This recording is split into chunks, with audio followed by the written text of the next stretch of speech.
Hello friends, welcome to our channel. இன்றைக்கி வீடியோவில் என்ன பார்க்க போகிறோம் அப்படின்னு பார்த்தீங்கன்னா, நம்மளுடைய சேனலை தொடர்ந்து பார்த்துட்ருக்குற நம்மளுடைய சப்ஸ்கிரைபர் ஒருத்தவங்க 20,000 ரூபாய் வருமானம் எங்களுக்கு வந்து ஃபேமிலி பட்ஜெட் பிளான் பண்ணி கொடுங்க அப்படின்னு சொல்லி கேட்டிருந்தாங்க. அதற்கான வீடியோ தான் இந்த வீடியோவில் பார்த்தீங்க அப்படின்னா, நான் வந்து எந்த ஒரு வருமானமாக இருந்தாலும் என்ன மாதிரியான டிப்ஸ் அண்ட் ட்ரிக்ஸ் எல்லாம் ஃபாலோ பண்ணோம் அப்படின்னா நிறைய பணத்தை வந்து நம்மளால் சேமிக்க முடியும். அதே மாதிரி செலவுகளையும் வந்து எந்த ஒரு சிரமமும் இல்லாமல் பண்ண முடியும் அப்படிங்கிறதுக்கான ஐடியாஸ் வந்து கண்டிப்பாக இந்த வீடியோவில் இருக்கும். அதனால் வீடியோவை ஸ்கிப் பண்ணாமல் முழுமையாக பாருங்கள்.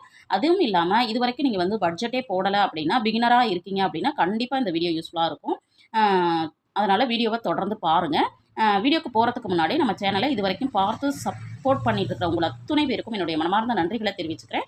இது வரைக்கும் சப்ஸ்கிரைப் பண்ணாமல் பார்த்துட்டு இருந்தீங்க அப்படின்னா தயவுசெய்து எனக்காக சப்ஸ்கிரைப் பண்ணிட்டு பாருங்கள். வாங்க வீடியோக்குள்ளே போவோம்.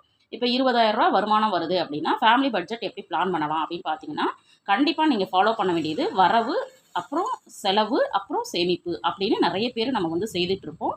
ஆனால் அதை வந்து நீங்கள் கொஞ்சம் மாற்றி வரவு, சேமிப்பு, செலவு அப்படின்னு மாற்றுங்க.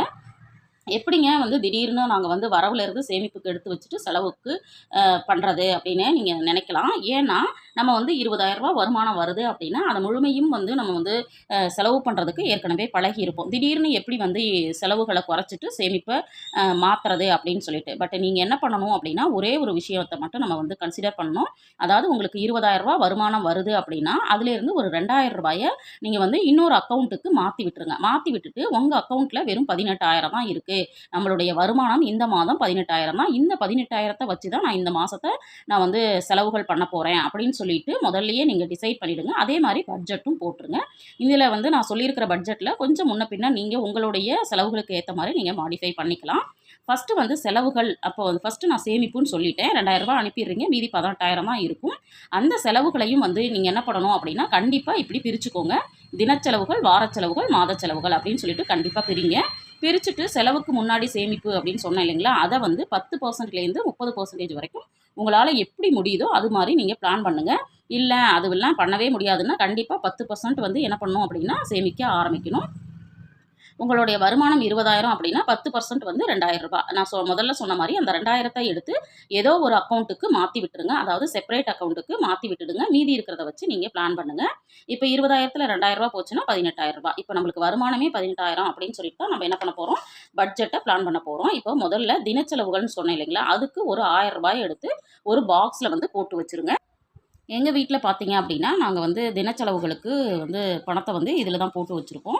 இப்போ தினச்செலவுகள் அப்படிங்கிறது ஒவ்வொருத்தருக்கும் ஒவ்வொரு மாதிரியான செலவுகள் இருக்கும். அந்த செலவுகளுக்கான பணத்தை இப்படி எடுத்து வச்சிட்டோம்னா, நம்ம ஒவ்வொரு முறையும் ஏதாவது செலவுக்காக எடுக்கும் பொழுது நம்ம வந்து தேட வேண்டியதில்லை. இதிலேயே நம்ம வந்து எடுத்துகிட்டு போயிட்டு செலவுகளை முடிச்சுட்டு திரும்பவும் கொண்டு வந்து என்ன பண்ணிடணும் அப்படின்னா, இதிலேயே போட்டு வச்சிடணும். அப்போ தான் வந்து மாதம் முழுவதும் அந்த செலவுக்கான பணம் வந்து மெயின்டைன் ஆகும். இந்த பணத்தை எடுத்து இன்னொன்றில் போடணும் அப்படின்னு நம்ம நினச்சோன்னா கண்டிப்பாக அது வந்து கொலாப்ஸ் ஆகிடும். அதனால் கண்டிப்பாக தினச்செலவுகளுக்குன்னு தனியாக ஒரு செப்பரேட்டாக ஒரு பாக்ஸோ அல்லது பர்ஸோ வச்சுக்கிட்டு அந்த பணத்தை வந்து கண்டிப்பாக அதில் தனியாக வச்சு நீங்கள் செலவுகளை செய்ய ஆரம்பிங்க.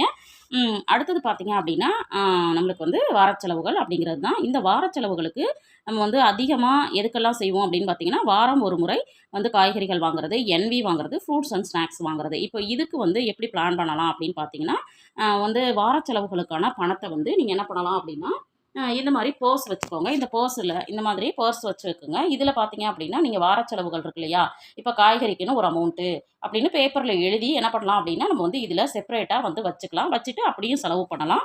பட் இதுக்கு நாங்கள் எப்படி பிளான் பண்ணியிருக்கோம் அப்படின்னு பார்த்தீங்கன்னா, இந்த மாதிரி கவரில் தான் நாங்கள் வந்து போட்டு வச்சுருக்கோம். வெஜ்ஜு, நான்வெஜ்ஜுக்கு ஒரே கவர் தான்.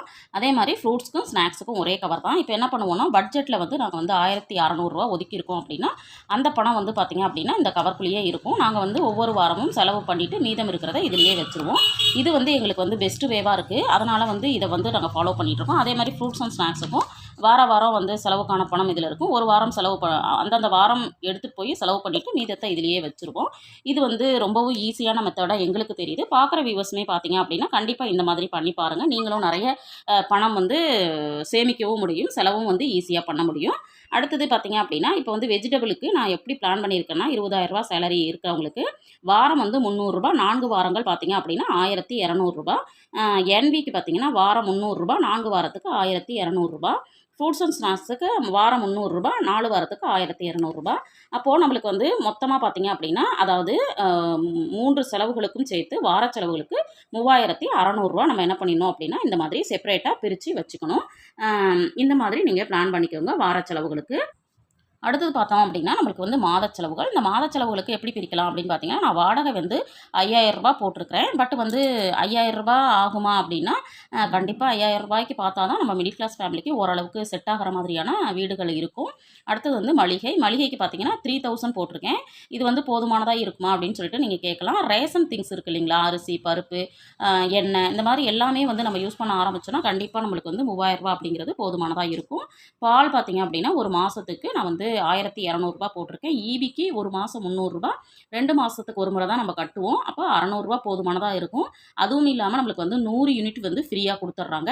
அதனால் இதில் வந்து நம்ம வந்து இந்த ஃப்ரீ போக மீதி வந்து கண்டிப்பாக ரூ. 500 யூஸ் பண்ணுறதுக்கு நம்ம வந்து பிளான் பண்ணணும். நம்ம சேனல்லே பார்த்தீங்கன்னா ஈபி பில்லை வந்து குறைக்கிறதுக்கு என்ன மாதிரியான டிப்ஸ் அண்ட் ட்ரிக்ஸை வந்து ஃபாலோ பண்ணலாம் அப்படின்னு ஒரு வீடியோ போஸ்ட் பண்ணியிருக்கேன். விருப்பம் இருந்துச்சுன்னா ஒரு முறை விசிட் பண்ணி பாருங்கள்.